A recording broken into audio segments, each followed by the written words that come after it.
Welcome to economical institute guys. और आज है डे 39 का पहला सवाल जो कि आईआईटी जेम 2024 से रिलेटेड है। तो चलिए गाइस, हम लोग डे 39 का पहला सवाल करते हैं और आज गाइस हम लोग करेंगे क्वेश्चन नंबर 19 से क्वेश्चन नंबर 21 तक। ओके, तो गाइस क्वेश्चन नंबर 19 आपको गिवन है कि suppose high quality and low quality products are sold at the same price to the buyers. ठीक है, तो गाइस लेट्स से कि ये आपका बायर है और ये आपका सेलर है और ये मार्केट में जो है टू टाइप्स के प्रोडक्ट जो है अवेलेबल है। एक आपका लो क्वालिटी और दूसरा आपका हाई क्वालिटी। बट बायर्स को पता ही नहीं है कि कौन सा जो प्रोडक्ट है वो हाई है और कौन सा लो है। ठीक है, मतलब इसके पास इंफॉर्मेशन ही नहीं है, less information to determine the quality of the product compare to the seller. तो इसका मतलब है कि सेलर को पता है कि कौन सी प्रोडक्ट हाई क्वालिटी की है और कौन सी लो क्वालिटी की है, बट बायर्स के पास इंफॉर्मेशन ही नहीं है, जिनके कारण जो है बायर्स को ये जो प्रोडक्ट है इसकी क्वालिटी का पता ही नहीं चलता है। ठीक है, ओके। तो आपको बताना है कि which of the following problem arise in this situation out of this four option. ठीक है, ओके, मोरल हैजर्ड या प्रिंसिपल एजेंट या फिर एडवर्स सिलेक्शन आपको बताना है। ठीक है, ओके। तो गाइज ये डिफिनेशन से ही अगर आपको पता हो तो ये इसका जो करेक्ट ऑप्शन है क्या, एडवर्स सिलेक्शन प्रॉब्लम में होता है ना ऐसा कि बायर्स को जो है क्वालिटी के बारे में पता नहीं रहता है। तो जिसके कारण क्या होता है कि जो बायर्स है वो लो क्वालिटी के प्रोडक्ट को ही खरीदता है, जिनके कारण हाई क्वालिटी का डिमांड ही नहीं होता है और हाई क्वालिटी मार्केट क्या होता है, कोलैप्स हो जाता है। ठीक है, तो वनली लो क्वालिटी मार्केट ही जो है सिर्फ मार्केट में अवेलेबल रहती है। So that is called adverse selection principle. Okay,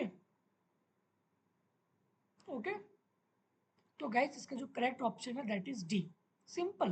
guys buyers को क्वालिटी के बारे में पता ही नहीं ना, तो अगर मैं गाइस इसके एक्सपेक्टेशन निकालूं, ठीक है, तो ये सिर्फ और सिर्फ लो क्वालिटी को ही परचेज करेगा। तो जो एक्चुअल जो हाई क्वालिटी है इसका डिमांड तो घट जाएगा ना। ठीक है, तो मतलब उसका जो सिलेक्शन है वो एडवर्सली है।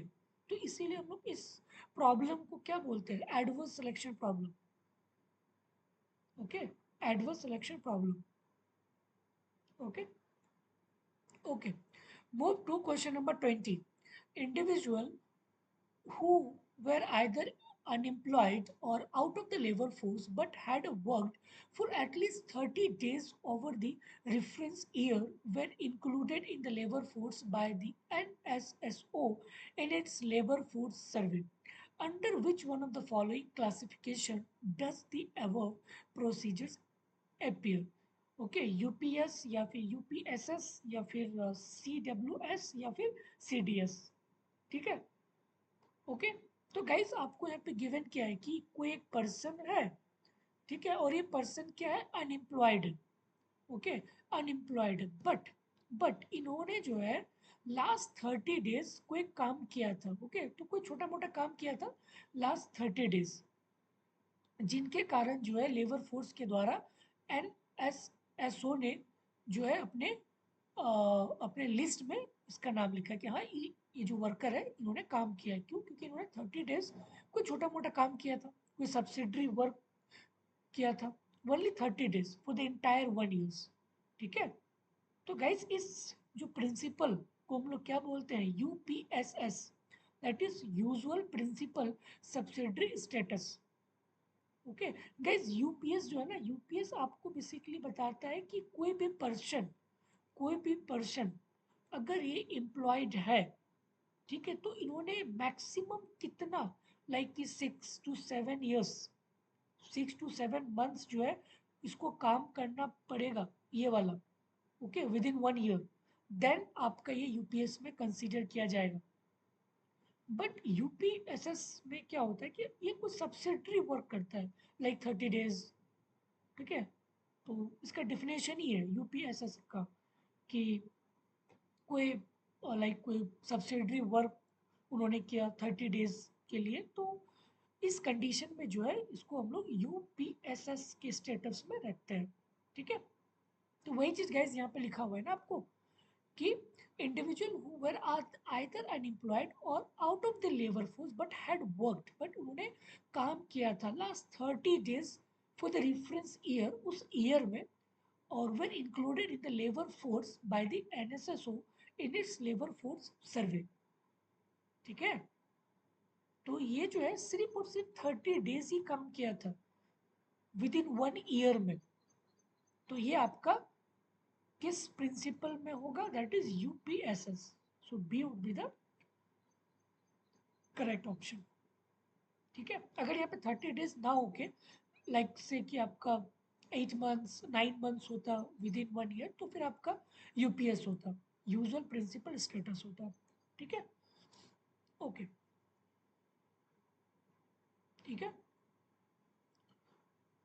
Okay guys, move to question number 21। आपको गिवन है कि let the production function be given by y T is equal to a t, k T पे पावर अल्फा, एच टी पे पावर बीटा और l T पे power 1 - alpha minus beta, where at time t is time, yt is output, at is total factor productivity, kt is physical capital, ht is human capital, lt is what?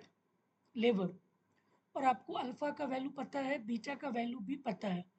और if the growth rate y t, और guys आपको growth rate भी given है कि जो ये Y T का है ग्रोथ रेट कितना है, 10 है। Okay, growth rate of capital equals 5%, तो आपको के टी ये आपका 5%। Growth rate of H T 5%, तो एच टी का भी आपको पता है ये भी 5%। Growth rate of L T, guys L T का भी आपको पता है ये भी आपका 10% है। तो आपको बताना गाइस सिंपल, ए टी का क्या होगा। ठीक है, वाई टी का गाइस आपको ग्रोथ रेट पता है, के टी का पता है, एच टी का पता है, एल टी का पता है, तो जस्ट आपको ए टी यहाँ से निकालना है। ठीक है, और गाइस जब भी अगर आपको इस टाइप से क्वेश्चन रहे और अगर आपको पूछा जाए कि बताओ इसका ग्रोथ रेट क्या होगा, तो गाइस हम लोग इसको सबसे पहले क्या लेंगे, take log on both side. ठीक है, take log and both side, फिर उसके बाद हम लोग लेंगे टाइम लॉग डेरिवेटिव, तो फिर वहां से हमें जो है ग्रोथ रेट वाला फॉर्मूला मिल जाएगा, and then just put the value and get the answer. ठीक है, ओके, तो चलिए गाइस हम लोग इसको सॉल्व करते हैं। ओके, तो गाइज यहाँ पे गिवन क्या है, वाई टी, मैं इसको नेक्स्ट पेज में लिखता हूँ, y T is equal to a t, k T पे पावर अल्फा, एच टी पे पावर बीटा और एल टी पे power 1 - alpha minus beta. Guys take log on both side, तो यहाँ पे क्या होगा, log Y T is equal to log of this whole thing, a t, k T पे power alpha, h T पे power beta, l T पे power 1 - alpha minus beta. ठीक है, ओके, तो guys log Y T, guys ये आपका क्या बन गया, log A into log B into log C into log D. तो गाइज अगर लॉग ए बी रहा तो इसको हम लोग लिखते हैं ना log A plus log B. उसी तरह से गाइज यहाँ पे ये वाला टर्म्स है, तो इसको जस्ट हम लोग ब्रेक करेंगे इस टर्म पे, log A plus log B वाला फॉर्मूला पे। तो यहाँ पे क्या होगा, log A T plus log K T पे power alpha plus log H T पे power beta plus log L T पे power 1 - alpha minus beta. Simple, okay, तो log Y T is equal to log A T plus, guys log का basic rule ये वाला power उठ के यहाँ पे आता है। ठीक है, तो ये क्या हो गया, alpha log K T plus उसी तरह से गाइज ये बीटा है, ये बीटा उठ के यहाँ पे आएगा, लॉग का basic rule. So beta log H t plus ये पावर उठ के यहाँ पे आएगा 1 - alpha minus beta log L t. Then okay, guys take time log derivative, तो यहाँ पे टाइम लॉग डेरिवेटिव लेंगे तो क्या होगा, 1/वाई T D Y T by D T is equal to 1/80। Guys 80 log x का डिफरेंशिएशन क्या होता है 1/x, तो 80 का क्या होगा 1/80, बट टाइम लॉग डेरिवेटिव है। So D 80/dt plus alpha alpha divided by K T,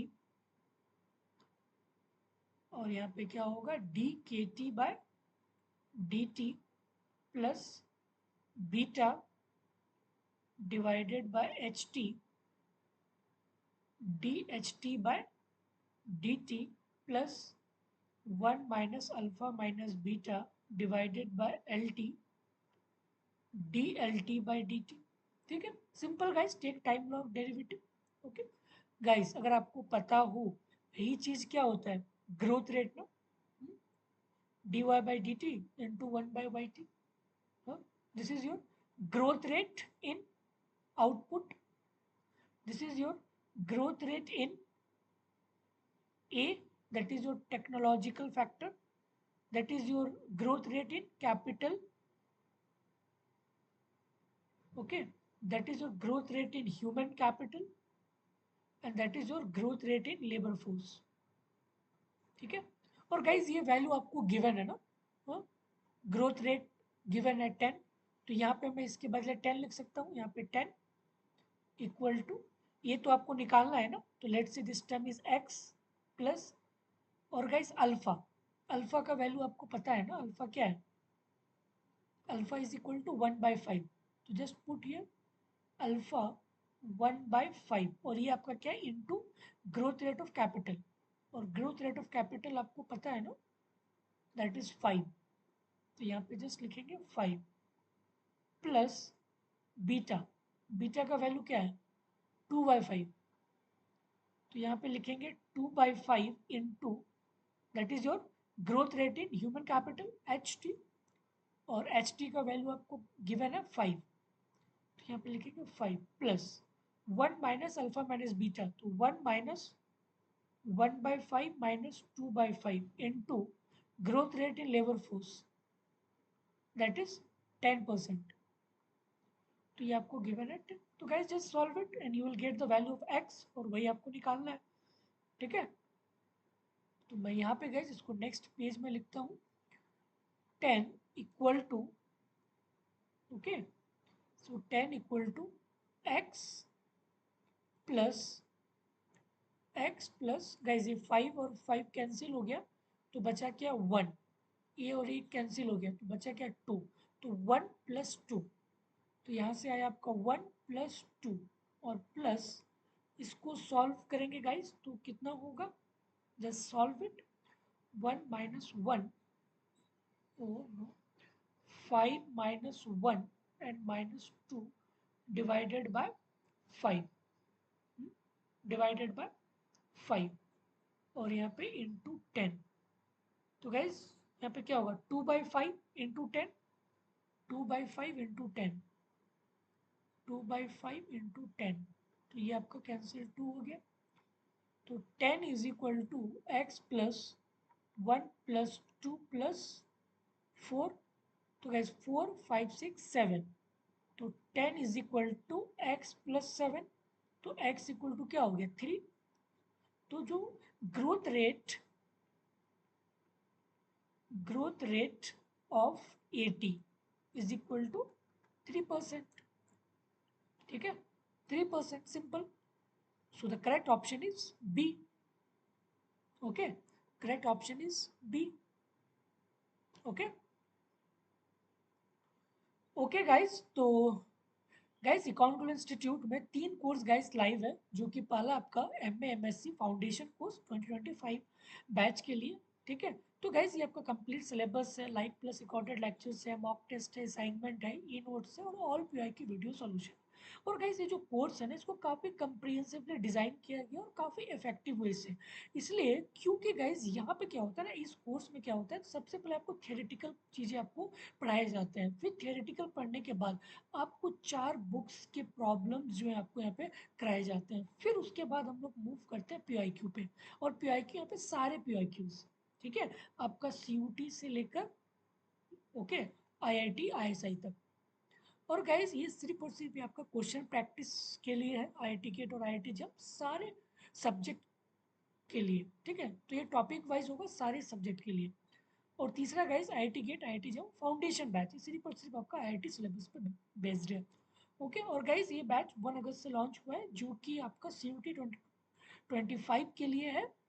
topic wise आपको जो क्वेश्चंस कराए जाते हैं, CUT, JNU, SIS, AGIDEA और SCU, SNU, अशोका, ठीक है। और ये लाइव है, रिकॉर्डेड लेक्चर है, पोर्टल एक्सेस है, ऑल PIQs टॉपिक वाइज, और आपको मॉक टेस्ट भी, ठीक है। तो गैस इस बैच को अगर आपको लेना हो तो इस नंबर पे गैस आप कांटेक्ट कर सकते हो, ठीक है। ये बैच ऑलरेडी गैस स्टार्ट हो चुका है, ठीक है। Okay, thank you guys, bye bye.